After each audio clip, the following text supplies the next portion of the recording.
Facebook ઉપર friendship કરવી એક યુવાનને ભારે પડી છે। આ ઘટના છે મહેસાણાના વિજાપુરની કે જ્યાં આગળ વિજાપુરના કુકરવાડાનો એક યુવાન છેતરાયો છે। ઉમિયાનગર સોસાયટીમાં રહેતો 42 વર્ષીય યુવાન છેતરાયો। જીગર પટેલ નામનો ગૂગલ પેનો સેલ્સ એક્ઝિક્યુટિવ છેતરાયો છે। ફેસબુક ચેટ કરતા મિત્રતા વેપારમાં ફેરવાઈ। ત્યારબાદ સેમકો નામની એપ્લિકેશન ડાઉનલોડ કરાવડાવી। એપ્લિકેશનમાં જ 1 થી 9 લેવલમાં રોકાણ કરવાનું કહ્યું। માતબર રકમ કમાઈ આપવાની લાલચ પણ આપવામાં આવી।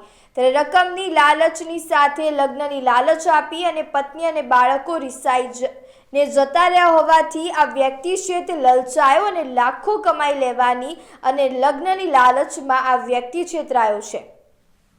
₹80,33,000 જેટલા રૂપિયા તેને ગુમાવ્યા છે। લગ્નની લાલચમાં તેને આ પૈસા ગુમાવ્યા છે। ત્યારે વિવિધ બેંકોના અકાઉન્ટમાં 43 વાર રૂપિયા જમા કરાવ્યા। 40 બેંક અકાઉન્ટો અને 2 મોબાઈલ નંબરો સહિત 42 લોકો સામે ગુનો નોંધાયો છે। તો મહેસાણાના સાયબર ક્રાઇમમાં આ ગુનો નોંધાયો છે।